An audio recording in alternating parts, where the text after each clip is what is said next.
নমস্কাৰ বন্ধু বান্ধৱীসকল, এই মুহূৰ্তত আপোনালোকলৈ লৈ আহিছোঁ এটি গুৰুত্বপূৰ্ণ ভিডিঅ'। বন্ধুসকল, এই ভিডিঅ'টোৰ জৰিয়তে আপোনালোকক অংগনবাড়ীৰ লগতে ৰন্ধন কৰ্মীসকলৰ কাৰণে গুৰুত্বপূৰ্ণ কিছু তথ্য জনাব যত্ন কৰিম। অংগনবাড়ীৰ বাবে এটা ভাল খবৰ, এইবাৰ কাৰ্যকৰী হ'ব নেকি পূৰ্বৰ প্ৰস্তাৱ। লগতে ৰন্ধন কৰ্মীৰ দৰমহা 10,000 টকা হ'ব নেকি, বিতং খবৰ আপোনালোকক এই ভিডিঅ'টোত জনাব যত্ন কৰিম। মূল ভিডিঅ'টোলৈ যোৱাৰ আগতে আপোনালোকলৈ সৰু এটা ৰিকুৱেষ্ট, এনেধৰণৰ ভিডিঅ'বোৰ নিত পাবলৈ চেনেলটোলৈ নতুন আহিলে চেনেলটো ছাবস্ক্ৰাইব কৰি ল'ব। আহক বন্ধুসকল, আমি মূল ভিডিঅ'টোলৈ আগবাঢ়িছোঁ। অংগনবাড়ীৰ বাবে এটা ডাঙৰ খবৰ আহিছে।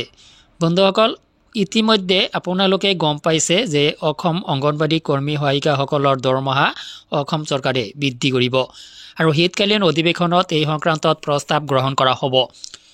কিন্তু এইখিনিতে এটা প্ৰশ্ন উদয় হয় যে চৰকাৰে নতুনকৈ কোনো প্ৰস্তাৱ গ্ৰহণ কৰিব নে পূৰ্বৰ যি প্ৰস্তাৱ সঞ্চালকালয়ৰ পৰা প্ৰেৰণ কৰা হৈছিল চৰকাৰলৈ সেই প্ৰস্তাৱ কাৰ্যকৰী কৰিব। তো ইয়াতে কিন্তু এটা প্ৰশ্নবোধক চিন আছে যে চৰকাৰে ইয়াতে যিখিনি তথ্য পৰস্পৰে জানিব পৰা অনুসৰি, বিশেষ সূত্ৰৰ পৰা কিছু তথ্য জানিব পৰা অনুসৰি পূৰ্বৰ যি প্ৰস্তাৱ সেই প্ৰস্তাৱ অসম চৰকাৰে কাৰ্যকৰী কৰিব, ইয়াত কোনো আপোনাৰ নিশ্চয়তা নাই।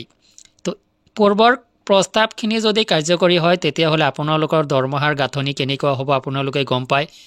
যিকেইগৰাকী কৰ্মীৰ, একোগৰাকী মিনি কৰ্মীৰ, একোগৰাকী হেল্পাৰৰ দৰমহা কিমান কৰা হ'ব সেইখিনি কিন্তু আপোনালোকৰ পূৰ্বৰ প্ৰস্তাৱ মতে যদি কাৰ্যকৰী কৰে তেতিয়াহ'লে কি পৰিমাণে দৰমহা আপোনালোকে লাভ কৰিব আপোনালোকে নিশ্চয় অৱগত।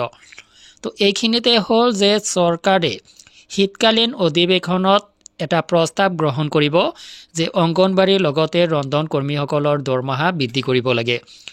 কিন্তু অংগনবাড়ীসকলৰ পূৰ্বৰ যি প্ৰস্তাৱ সেই প্ৰস্তাৱ চৰকাৰে কাৰ্যকৰী কৰাব বুলি 100% আপুনি ডাঠি ক'ব নোৱাৰে। আৰু বিশেষ সূত্ৰৰ পৰা জানিব পৰা অনুসৰি, বিভিন্নজনৰ মুখৰ পৰা জানিব পৰা অনুসৰি চৰকাৰে পূৰ্বৰ প্ৰস্তাৱ কাৰ্যকৰী নকৰি নিজাববীয়াকৈ এটি প্ৰস্তাৱ গ্ৰহণ কৰিব পাৰে শীতকালীন অধিৱেশনত, আৰু তাৰ পিছতে আপোনালোকৰ দৰমহা বৃদ্ধি পাব। তো এতিয়ালৈকে আমি ক'ব নোৱাৰোঁ যে অংগনবাড়ী একোগৰাকী কৰ্মী সহায়িকা আৰু মিনি কৰ্মীৰ দৰমহা অসম চৰকাৰে কিমান টকা বৃদ্ধি কৰিব।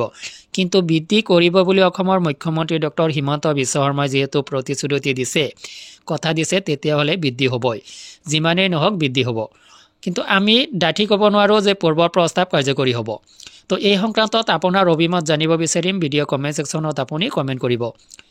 লগতে ৰন্ধন কৰ্মীসকলে দৰমহা 10,000 টকা দৰমহা দাবী কৰি আহিছে। ইতিমধ্যেও তেওঁলোকে আন্দোলনৰ জৰিয়তে চৰকাৰক এইখিনি কথা অৱগত কৰিছে যে তেওঁলোকৰ ৰন্ধন কৰ্মীসকলৰ বিভিন্ন দাবী নিষ্পত্তি হ'ব লাগে। ইয়াৰ ভিতৰত তেওঁলোকৰ মাহিলী 10,000 টকা দৰমহা চৰকাৰে আদায় দিব লাগে।